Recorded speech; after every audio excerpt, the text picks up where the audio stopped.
Welcome to the Well-Seasoned Librarian podcast. My name is Dean Jones. I'm the Well-Seasoned Librarian. I'm your host. Today is Season 6, Episode 15. I'm very happy to be able to talk to all of you. I hope that many of you have had a really wonderful last few weeks. Here in the Bay Area, it's been a mixture of different kinds of weather. We've been having warm weather mixed with showers. It's been really great for gardening. I've been putting a lot of flowers and vegetables into my garden. And we had a really nice Easter celebration this last week with Easter baskets for the kids and, food with deviled eggs and everything and colored eggs. So it was a good time. I know many of you celebrate different types of holidays. So for my friends who are celebrating or observing Ramadan during this period, I want to wish you a very warm Ramadan Mubarak or blessed Ramadan to you. And for my friends that are celebrating or observing Passover right now, I want to wish you a warm, happy Pesach to you right now as well. And I hope you're having a wonderful time being able to enjoy your times with your families.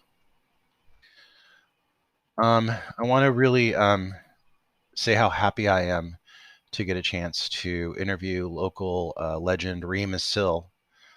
She has a book coming out today, Arabiyya, Recipes from the Life of an Arab in Diaspora. This is a phenomenal cookbook, and we're going to talk about it a lot in the interview in a few minutes. But I just want to say this is just a great book. Reem's restaurants here, Reem's, California, and Oakland and San Francisco are just, institutions here. Everybody loves them, and I love getting a chance to eat with them, be it takeout or getting to go to the restaurants themselves. The food is always just phenomenal and really, really worth it. Assil is an award-winning Palestinian Syrian speaker and chef based in Oakland who also engages in social justice locally. Assil has worked for over 20 years as a voice for the worker and nonprofits in the food industry. Her cookbook is both inventive, warm, inviting, and mouth-watering. I've made several of the dishes from this cookbook already. That's the joy of an advanced copy that I often have. And my family already demands regular items from it. So that was really nice. And I had a wonderful time interviewing Assil. She's a fun person. I was really nervous to interview her, and she totally made me feel like I was at ease and I was interviewing an old friend. So I really enjoyed getting a chance to talk to her, and I think you're going to really enjoy it too. So that's Reem Assil is on the program today. Her book is Arabiyya, Recipes from the Life of an Arab in Diaspora. And you can get that from good local bookstores like Omnivore Books, or you can get it online from any of the main distributors that sell books online. With that being said, we're going to go to my conversation with Reem Assil. Welcome to the Well-Seasoned Librarian podcast. I'm Dean Jones, the Well-Seasoned Librarian. I'm very happy to have on my podcast local chef, restaurant owner, and new cookbook author, Reem Assil. Reem, thank you for being on the show. Thank you so much for having me. Now, I mentioned in the intro that your new book, Arabiyya, Recipes from the Life of an Arab in Diaspora, is coming out this week as of this airing. That must be very thrilling for you. It's super exciting. It's like a little piece of me to the whole world. So it's exciting and scary. How did it feel to get the first copy they send you? How did it feel to get that and hold it in your hands? It must have been incredible. Oof. I mean, I have a 4-year-old and I've had a child, and it felt like the end of a birth, Yeah. It's just, as everybody says, everybody's like, it's like having a kid. Yeah. Yeah, it's like having a child in your hands. It's like, yeah, it's amazing. It's a very surreal feeling. Now, I've been, doing research for the interview and looking up. I love that your website says speaker, chef, community builder. I really like that. And that's a heck of a title to have. Can you talk to me about these titles and how you feel about them? How do they conflict or complement each other? It's interesting when I sort of came on the food scene. I never expected to be a chef. Like, this was sort of the industry standard, and I've always been someone who's sort of pushes against status quo. And although it feels really great to be respected for my craft as a creator, right? As an alchemist, as far as food goes. I never really lead with chef. And so I was trying to think about sort of what is it that I do that really sort of makes the work that I do with the restaurant and outside the restaurant really special. And it was really that I build community. One of Reems's primary missions is to build that community across different cultures and experiences through this tool that we call Arab hospitality. Yeah. And I happened to do it through bread. And then, speaker really just came on as people were telling, I was asking, going around, asking, if you were to think of me, what would you say? And time and time again said that I was a good speaker. So I sort of took all of those things, and I'm not one of those things. I'm kind of the sum of all of those parts and more. But yeah, just really sort of wanted to expand people's notions of what a chef does, right? Or what a leader does. It doesn't have to be, you don't have to just make good food, or you don't have to just be this dynamic person. It could be all or any of those things. So depending on the day you ask me, I could be more of one of those three things. Yeah.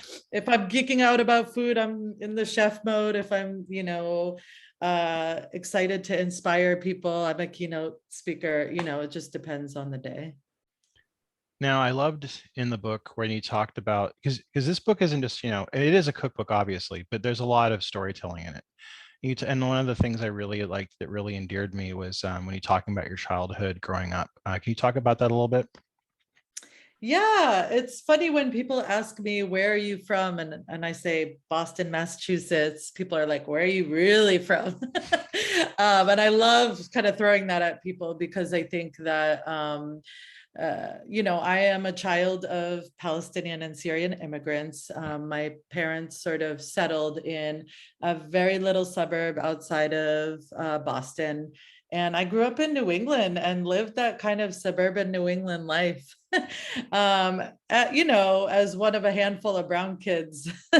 But it was this weird paradoxical reality of an Arab culture that was really strong in the household, but also this sort of, I guess, Americana culture outside the household. And navigating between those two worlds, I think, had its hardships, but also made me be able to maneuver in the world a lot more easily than maybe folks who grew up with only the people that they know, right?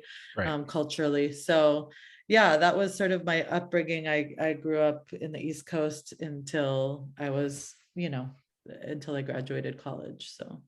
Now, speaking of college, you went to the prestigious Tufts University in Boston. What were your careers goal then when you went there? Yeah. Well, from a very young age, I mean, I think even from high school, I always had this affinity for social justice. I think that there was something, I don't know if it's just being the child of a Palestinian that we're inherently political, but I think that I was really lucky enough to have some amazing high school teachers that really kind of pushed me to like see what was happening, especially with civil rights here in the US. And so when I applied for Tufts, I was trying to figure out, how do I situate myself as an Arab in diaspora that knows that there's injustice back so far away from me, and connect it with the hardship, the struggles that are going on here in the US. And so I was very starry-eyed. I'm like, I want to be a diplomat and I want to figure out, peace in the Middle East or whatever. I was very like optimistic and wanted to do some of that international relations work. And that's how I got into school. And I wanted to understand why the rich were rich and poor were poor. So I was an economics major as well. And the sobering reality of academia, that sort of dream or that, luster sort of faded very, very quickly as I sort of moved through college. Yeah, it happens to a lot of people. Yeah. Academia is a funny thing like that. Oh yeah. So how did you make it? How did you make the jump to cooking, professionally cooking? Yeah. Well, it's funny when I tell people of my past, even from college, even all the way back to high school, they're like, oh, yeah, that makes sense that you're a chef now. And I'm like, what? Really? Okay. I did, so food had always sort of been in the backdrop, no matter what I was doing. So I moved out west in the early 2000s, right around the time that the US invaded Iraq, and I got into a lot of anti-war activism, and figured out in the Bay Area you could be paid to organize and do that activism, and so really fell deep into the professional organizing world. And I did that for about 10 years. I did everything from working with organizations on the ground, trying to give voice to their residents around things like affordable housing and living wages, to actually organizing underground in people's workplaces to fight for a union. And so I had this whole gamut of experience, but in all of that, as many people who have been in the organizing field would tell you, there were limitations in that sort of professional setting. And I got really jaded. I was overworked, really tired, and didn't feel like the work that I was doing with workers or residents was really transformative work. Right. It just felt like we were jumping from campaign to campaign, and we're always just turning out for things. And I, at some point, was like, what are we fighting for? Right. And so food had always sort of been the, like, when I was burnt out, sort of in the backdrop. And so I was sort of an amateur baker and cook. And it wasn't until 2010 I had hit a really bad burnout phase in my career, that I actually took a trip to the Arab world with my father, who at that point we hadn't really been close. So it was sort of this transformative trip to go to the homeland of my father as an adult. And in that trip, I discovered the foodways of my people that I had always taken for granted as a child of, immigrants here in the US. I just discovered the expansiveness of our food, from the bread to the dips, to the salads, to the, it was just such a visceral experience. And I think I really just fell in love with my roots. I don't know, like I felt connected to my roots in a way that I hadn't in a very, very long time. And it was when I walked into this bakery in Beirut where I felt the most alive I had ever felt in a very long time. And I really wanted to like harness and hold that feeling and put it in a bottle and bring it back to the Bay with me. And so, I got into food. Obviously, I love food, and that was the thing that I did, but I got into it because of that feeling that I wanted to recreate, that sort of genuine feeling of hospitality. I think that I felt in the Arab world that I had longed for, and I felt like other people maybe are longing for that sense of belonging, that sense of refuge. And I thought, oh, what better way to do that than to create this Arab street corner bakery vibe that I felt, could be a way to educate people about my culture, but also to give back to my community in a way that I hadn't been able to do when I was organizing. So yeah, I kind of a backhanded way into food in the sense that food was the means to the end of community building. Like I got into it to create something that would bring community together. And I came back and I quit my job, and my parents were really worried about me. They were already worried about me. They didn't know what I was doing for a profession organizing. And now I was telling them after that I wanted to become a baker, and I did it. I enrolled myself in culinary school, and the rest was history. That's always the last thing a parent wants to hear. They always want to hear, I want to be a doctor or a lawyer or something in like tech or finance, but they never want to hear baker, actor, anything like that. Yes, no, definitely not. They were like, what is she doing? She must be really confused. And so they thought it was a phase. And, they supported me. And, obviously now they're like, we get what she was trying to do. But I think back then they were. Like, she's going through a baker phase right now. Just have to be Yeah. patient. Yes. Let She'll her grow let out her of it. do her thing. She'll make her scones and then she'll get over it. So you got to work for the famous local Arizmendi bakery. What was that like working there? Oh, it was definitely transformative. I think that um, you know, one, being able to work at a bakery that is so prestigious and makes amazing food is a privilege in and of itself. Yeah. But to actually get to, for your first formative baking job, to be a place where you learn how to be an owner as well, Yeah. was even more amazing. And so I remember my interview for Arizmendi. I wasn't qualified at that time. I think I had like 6 months of experience, and it was a very competitive place to work. I think it was like 3 candidates out of the 100 applications they received. And I was like, you have to hire me. Like, I did not give them a choice. And I told them about my dreams and sort of my love for changing the world, right? The way that we look at the world and the way that we act in the world. And this could be the place. And yeah, I learned very quickly how to live that baker life, waking up at 4 a.m, having crazy nightmare dreams where I was going to burn all the scones, which actually I've done before. Oh no. It's not Yeah. that bad. I can see that. I can see having a nightmare about that. Yeah.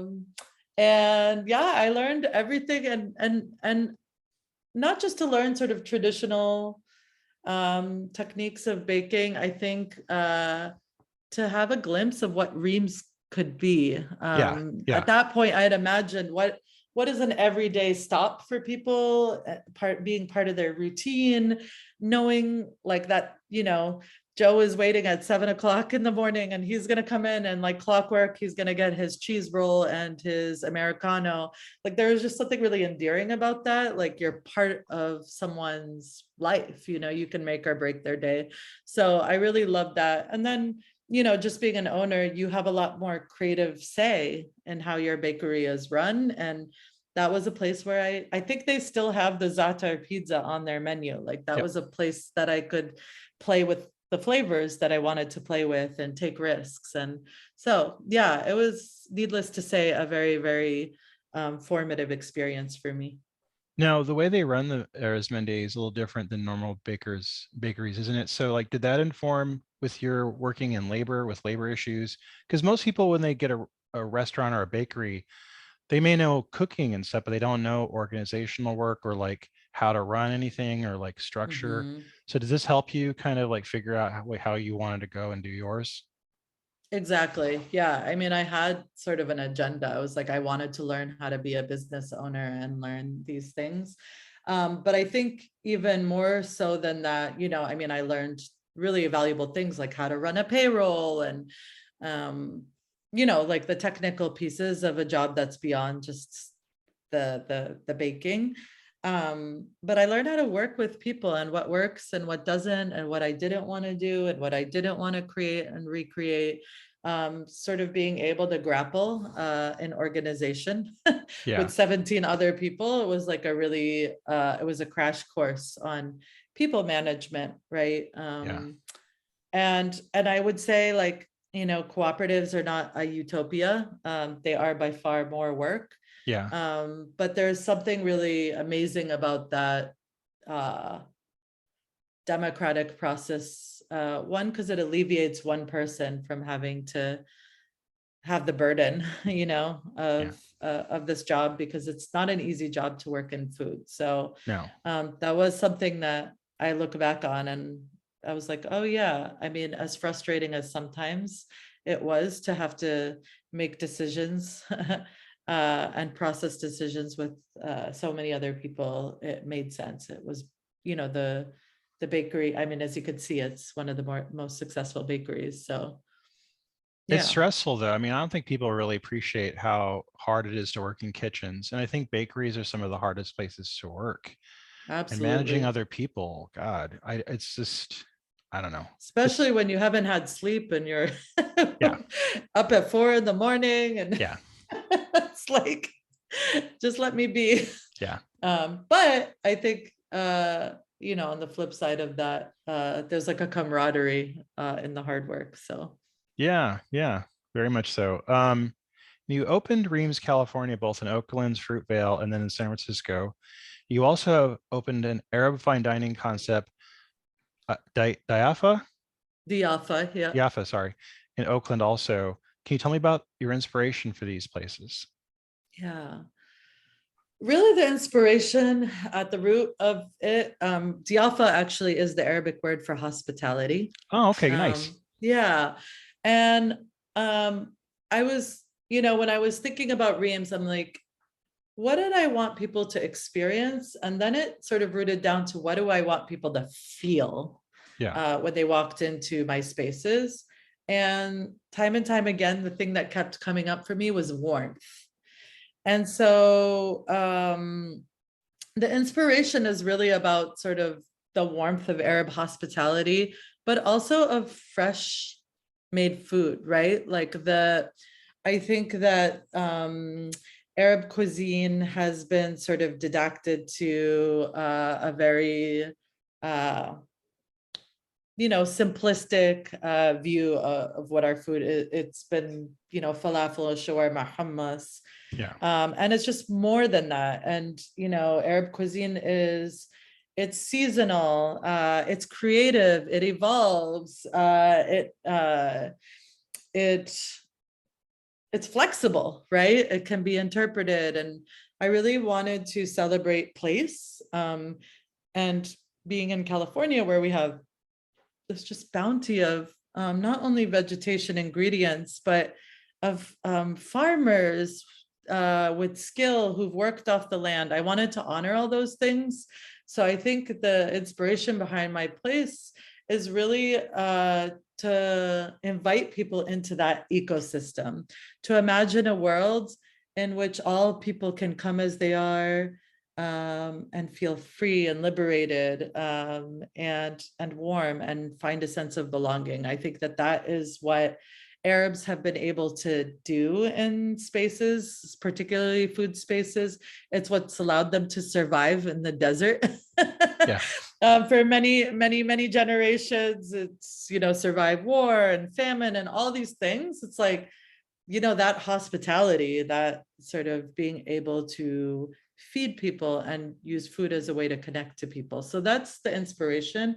And then obviously bread, being the lifeline of, yeah, of, of our history to tell that story. I mean, when you break bread, it's a transcendent thing. Most cultures have some form of bread. So I felt like yeah. it was the most accessible way to invite people who didn't know anything about Arabs into these spaces.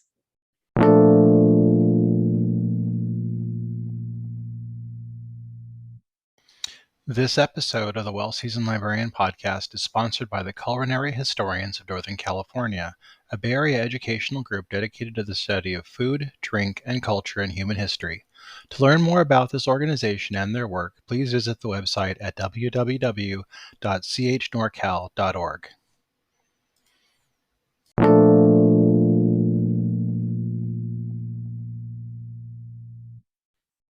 Now, I know that you probably answered this question a million times, but I just kept asking because it's so topical. It must have been tough running restaurants during a pandemic. I mean, this pandemic has touched every aspect of every business, but I know it's been very, very hard on restaurants. What has it been like for you these past few years? Ah, I want to say it's two sides of the coin, right? Nobody is going to tell you that the pandemic wasn't tough when it hit, back in March of 2020, when, all of a sudden I was responsible for 30 something people's lives. And, as a small business with no investors, we didn't have any cash in the bank. And I thought life was over as I knew it, it's like, it was that dramatic. But on the flip side of that, I had no control, there's like just something about like submitting to the forces that be, and figuring out what the silver lining of all of this was at that time. I had the fine dining restaurant, I had I had Reem's in Oakland. I just was about to, or did open another restaurant. And I had a 3-year-old or 2-year-old at the time, and I was just on overdrive, Oh, and wow. I didn't know you the had media, kids really yeah, throw a wrench in the works. yeah. And, I was just so tired. I can As an imagine. entrepreneur, as a restaurateur who really has a certain rigor to the way that I run my businesses, because I want them to be thriving places, sometimes to the detriment of myself. And so I've heard about a lot of yeah, restaurant owners said that. That's very common. very, very common. Yeah, you're the last person to get taken care of in this mix. And yet the whole world was, thinking that I'm so successful, and I didn't feel successful at all. And so I had to really reevaluate what is success, because at that time I had won all these awards, and I'm like, these awards don't pay the bills. They didn't bring more people Yeah. to my restaurant per se. This system is rigged, and it's not really designed for particularly marginalized communities to really succeed. So in a way, the pandemic sort of made me question everything. I think they say, like, in grief, you find clarity. And for me, that was very, very true. It's like I laid in my bed for 3 days, and I had to really kind of reassess what I wanted to do. And slowing down was the best thing that I could have done for everyone, taking my time, being vulnerable. So I think, to answer the question of sort of what was it like, I think it was liberating in a way, for me to recalibrate my businesses in a way that I felt like I was stuck on a gerbil wheel uh, before the pandemic hit. So, I mean, not to say that I wouldn't have eventually done that, but I think that catalyst was really a good wake up call for me, and for a lot of my peers in the industry, to be like, can we be living these lives of working 80-hour weeks and, really running our staff into the ground? And, like, is it worth it? Is it worth that customer? Is it worth, being open 7 days a week? So yeah, I really reassessed and reprioritized a lot of things. I've often felt that we don't do enough to kind of have safeguards for small businesses, especially restaurants and places that make food like bakeries. I mean, have you ever, like, I know that like Oakland and the East Bay, I've been to city council meetings where they've talked about like funds for helping small businesses and allocating money. Do you feel like they could do more, especially for like restaurants and food? Because like these, you touched on something earlier, like people depend on these. This guy is going to go at 10 o'clock and get his muffin. He does this every day.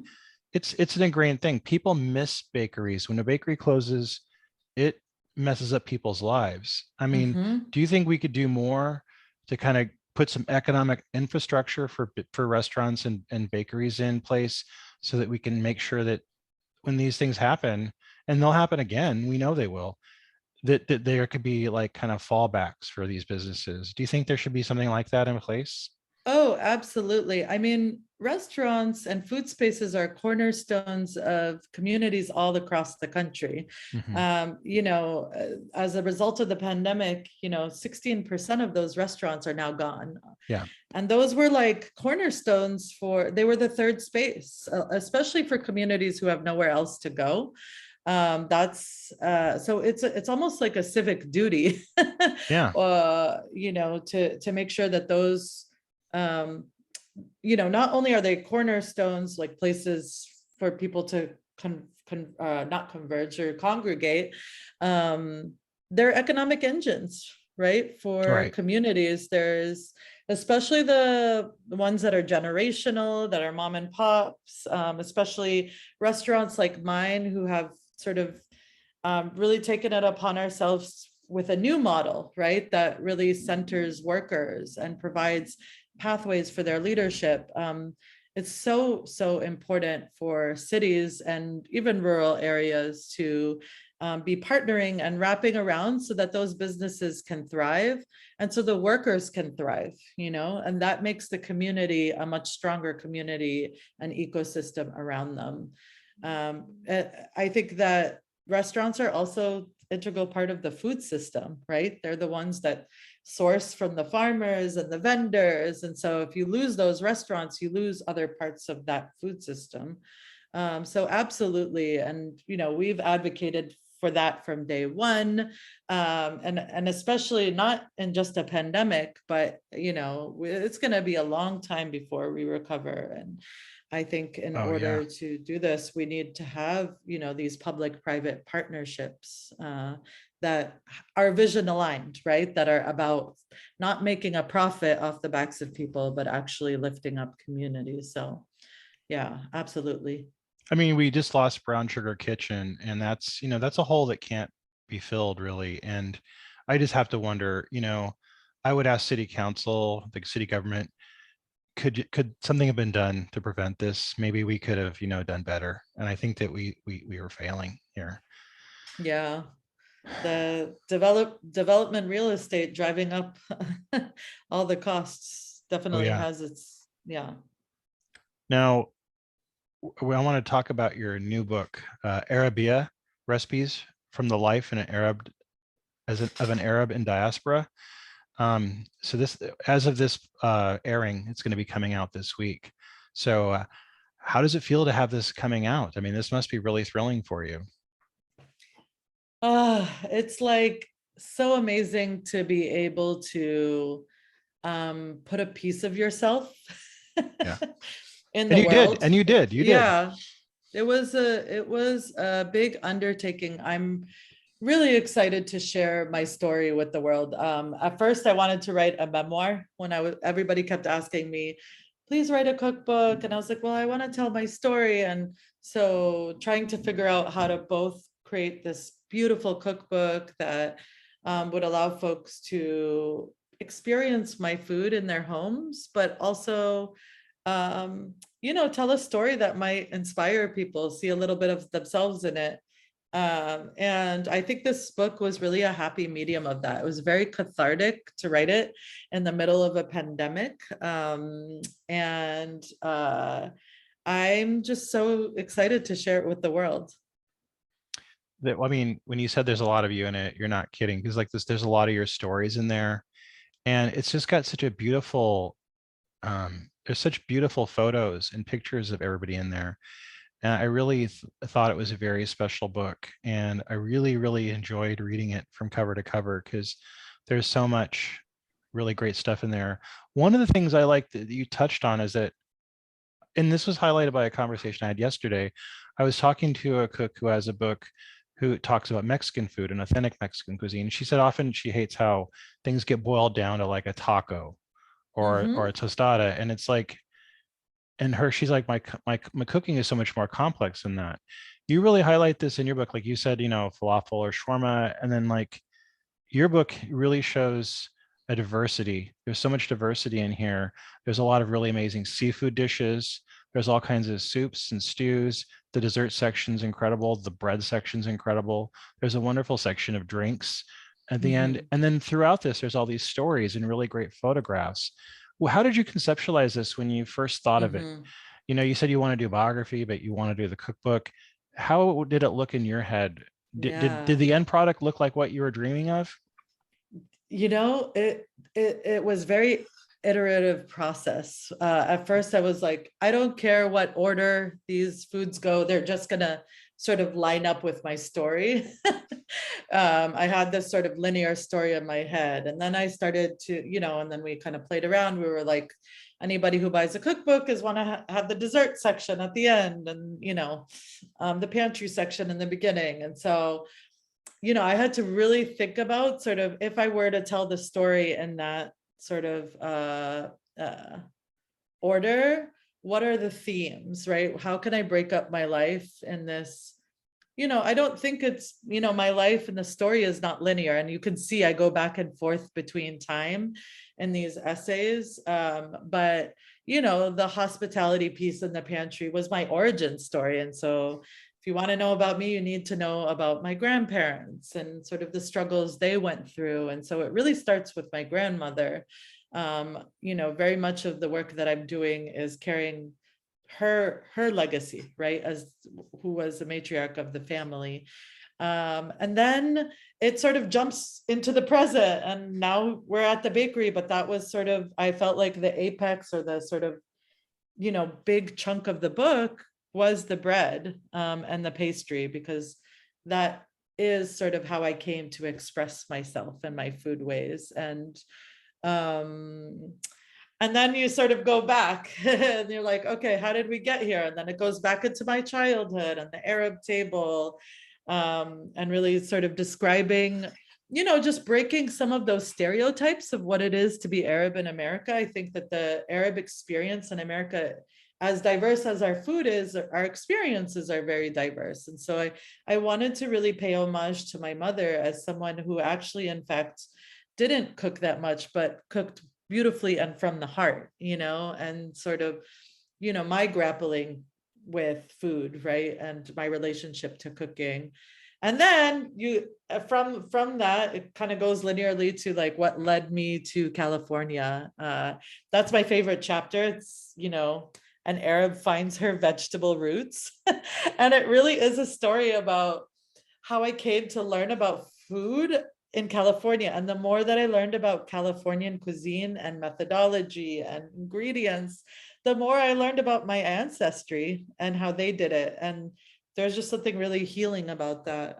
And then, the book actually ends, there's an epilogue that kind of talks about some of the more present stuff, but the book actually ends really at the beginning of my opening of my restaurant. And so there's just so much in there.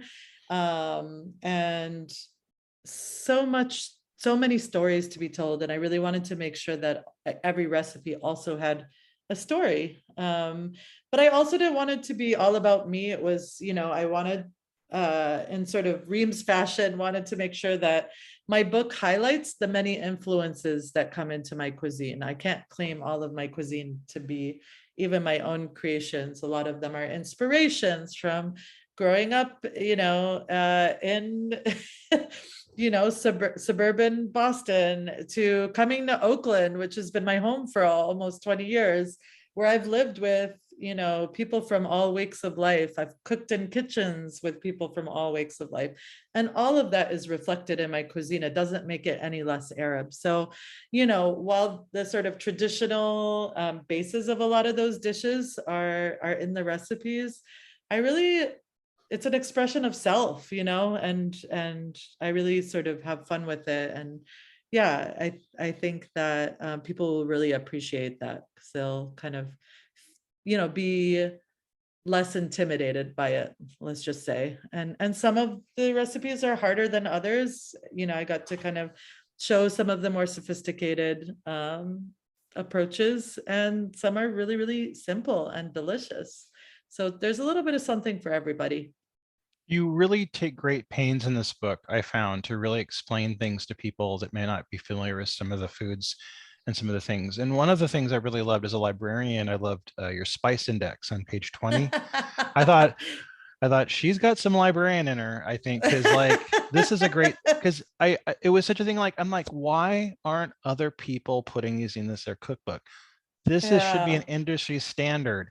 I loved that spice index. It's really beautiful.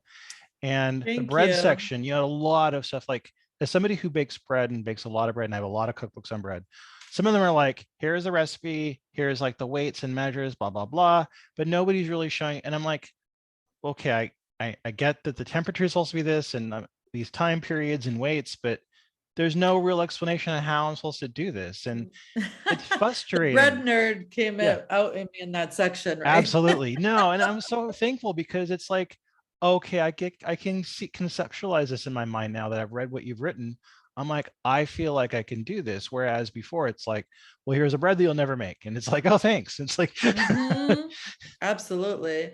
Yeah, we did I think that, you know, uh, just as my experience as a cookbook reader, and, I think that probably I'm a little bit more advanced than the average bread baker, but it's always sort of frustrating because I have to the bread recipes and your typical cookbook where like the bread is just one or two recipes of the whole book. They don't really explain much or all the nuances. And then I have to sort of cross-reference with a more wonky, like less accessible bread book. And I Yeah. just wanted to converge the two with the happy medium, Yeah. that if somebody really did want to figure this out, because the simplistic bread recipes, they never really come out that way. Like I've taught a lot of bread workshops, and that is, time and time again what I'm told, that like people bake from these cookbooks, but they never turn out how they're supposed to be. So I really wanted people to, get the product that they're supposed to get. So tried to be as detailed as possible, but it's like this happy medium where you don't want to scare people away. So I had this sort of separate, very organized bread section that you can flip back to if you really wanted to figure it out. Well, you make pita seem doable. I've messed up pita a couple times and made bad pita, and it's not a good thing. Nobody wants it. Let's just say that. And this lovely sage bread, the za'atar flatbread, manouche, and like there's so many really good things in here that really they're very Moorish. I said that my wife really liked the sesame crusted bread pouches, and I'll be making those for quite a while now. So yeah, the original bagel, I say. yeah, it's like a better bagel, actually. Yeah. I really There like. is, you'd appreciate that as a librarian. I feel like there's Reem Assil, who's another cookbook writer. She's Palestinian. Made the claim that the karak, which is the Arabic word for that bread, sort of made its way through Sicily up to Poland and was the predecessor of the bagel. So I like it. It's not far-fetched. No. I'm a fan of kibbeh. I really like kibbeh, and there's a beautiful recipe. I think the chicken stuffed with spiced rice. I could see any family like person who cooks for their family is like, I'm going to be making that. I find it was really, you seem to like, I felt like as a person who cooks for my family, you kind of made this cookbook for me because you have a lot of things like with the kibbeh, you're like, you could freeze these. And I'm like, I love that. And you were like saying like with the sesame crusted bread, like, you're like, you could freeze that. And you have a lot of tips like that in there. And I feel like you're talking to the people who are actually doing the cooking, which I really liked. It wasn't like high and putting on airs and everything. It was like you were given some real detail in here. Was that kind of intentional in your writing? Yeah, I mean, it's the way that I talk and the way that I teach. I think that I really sort of, when someone wants to engage with me, I want to make sure that they really get what they need from that engagement. I don't know. It's the teacher in me, I guess. I really want to make sure that they understand. I have read so many cookbooks where I'm like, this person didn't really care. They just like, it just feels just a little bit half done. And I really wanted to make sure that people genuinely knew that I genuinely cared and wanted to make sure that they got this right, because I care so deeply about the food and the hospitality portion of it. And most people are going to get this because they want to cook for their family or cook for their friends. And I want them to be the star of the show, and I just think it's nice to have these little tidbits where they can come back and just read the blocks or read the squares, the little history facts or the fun facts and things like that. And it makes that dish even more interesting, right? Like a stuffed chicken, it has a really beautiful picture and whatnot. But to read the head note or to read the tip, it just kind of makes that dish all the more special. So yeah, I think that that was really, really intentional. And I wanted to sort of, I think hopefully there's a good balance of the lighthearted, the serious, food. I've never shied away from saying that food is political. And certainly my food is political. And, it's it's a window into a world to understand better what is happening, right? The food really explains a lot. So yeah, I tried to kind of do that in the most accessible way possible. But you also, I mean, you didn't just talk about food too. You also talked about Arabic hospitality and how important that was to the cooking. Can you talk about that a little bit? Yeah.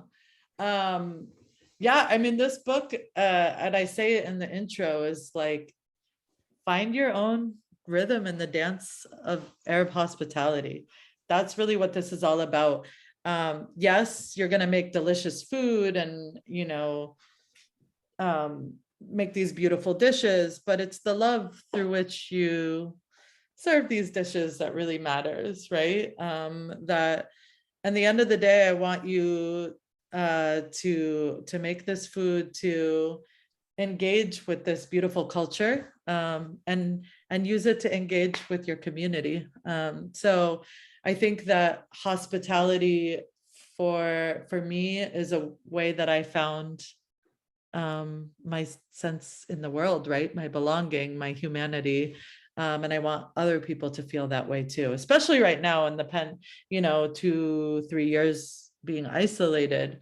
How cool is it to have a cookbook where you can really make so many things for guests, right? Yeah, absolutely. And there's a lot of abundance in this book, right?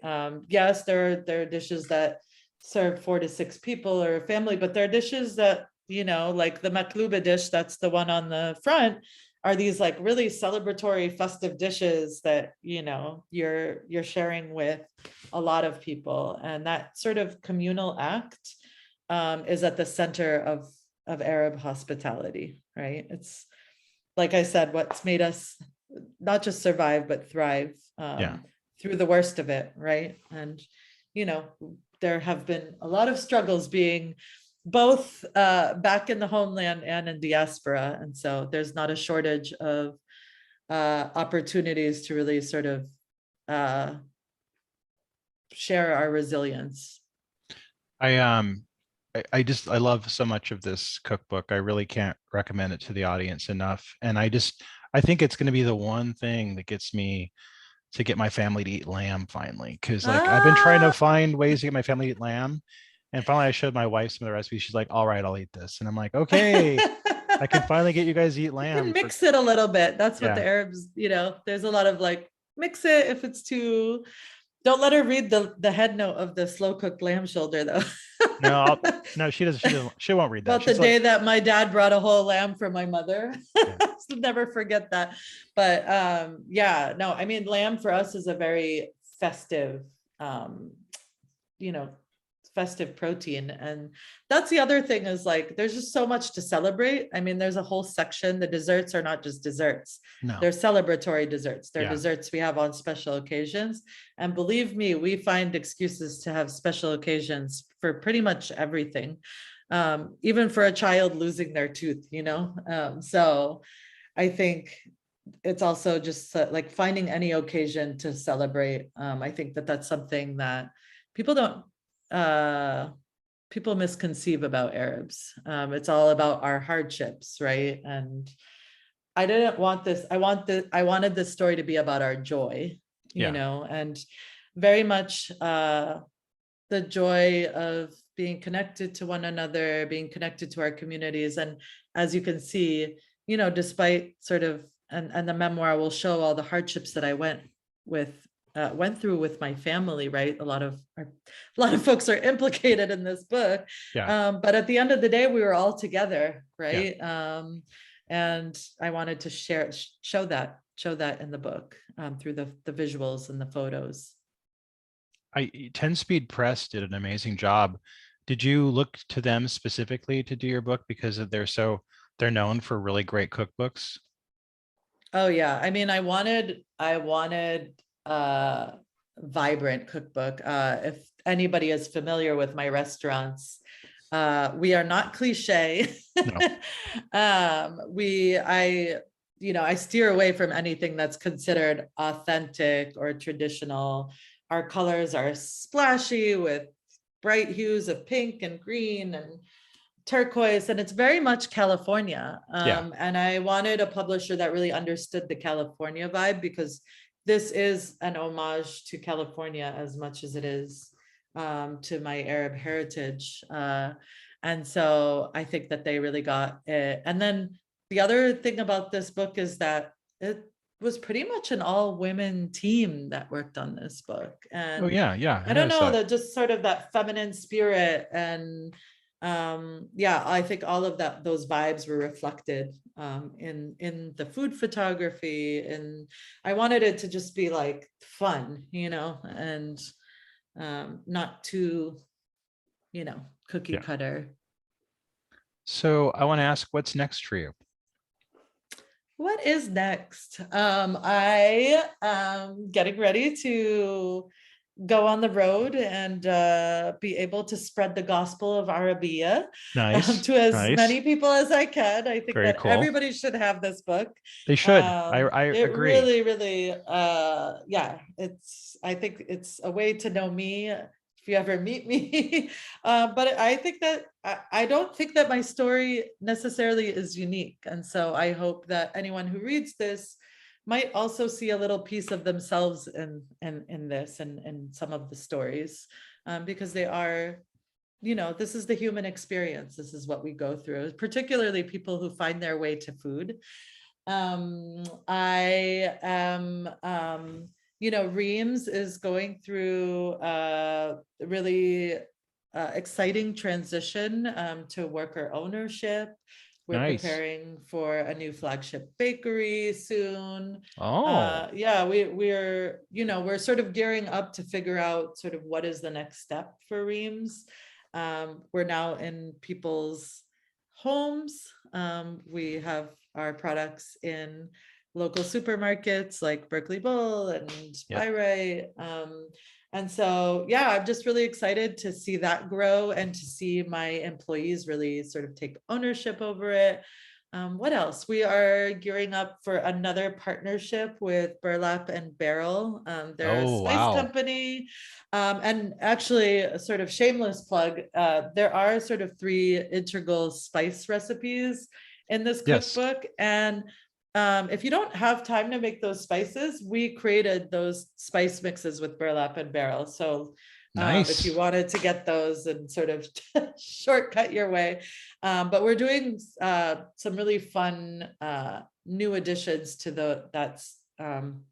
that spice collection, including a falafel mix that I'm really, really Ooh, excited about. So I like yeah, that. just really, really exciting things coming down the line. And yeah, I just really am so thankful and grateful for the platform that I've been afforded to be able to really share Arab culture with the world and with the US in particular, in a way that I feel truly like I can express myself to my fullest. And as many folks that come from immigrant backgrounds, that hasn't necessarily been the case for a lot of us, right? Dealing with racism and xenophobia and anti-immigrant sentiment. So I feel like this book was the first time I could really sort of tell my story like it is and not have someone else tell my story for me. Yeah. And yeah, I feel very privileged to be able to, share that with the world, but also give some visibility for other Arab women, other Arabs in diaspora, other folks who are adjacent to this culture. So yeah, excited for y'all to have it in your hands and cook from it and be connected through it. I wholeheartedly back that sentiment. I think everybody that's listening to this should get a copy. And I think it's going to do very well. I Thank see big things you. from this. Thank you Reem, I so want to much. thank you for being on the program. I've really enjoyed getting a chance to talk to you, and I'm really enthusiastic about this book coming out. So thank you for being on the show. Awesome. Thank you so much for having me. That was my conversation with local restaurateur Reem Assil. Her book, Arabiyya, Recipes from the Life of an Arab in Diaspora, is out today at all better bookstores. On Friday, we're talking with Micah Silva, dietitian, chef, food writer, and blogger, and more. I had a lovely time talking with Micah, and I know you'll love hearing what we had to say on Friday. If you follow my podcast and like my work, you can buy me a cup of coffee and share your thoughts at the link in the bio. You can help us promote this podcast if you share this episode with a friend or share on social media with the hashtag @Librarian. Follow the Well-Seasoned Librarian podcast on Spotify, Instagram, and Stitcher and get notified when new episodes are released. You can subscribe to the podcast newsletter and get updates from my articles and more by going to the Substack link in the bio. Our podcast theme song, Talk About Love, is sung by the band Kitty Cat Fan Club. Their label, Asian Man Records, has given permission for its use. You can check them out and other bands as well by going to the link asianmanrecords.com. Until we talk again on Friday, I hope you have a wonderful and very prosperous and delicious week. I've been getting better than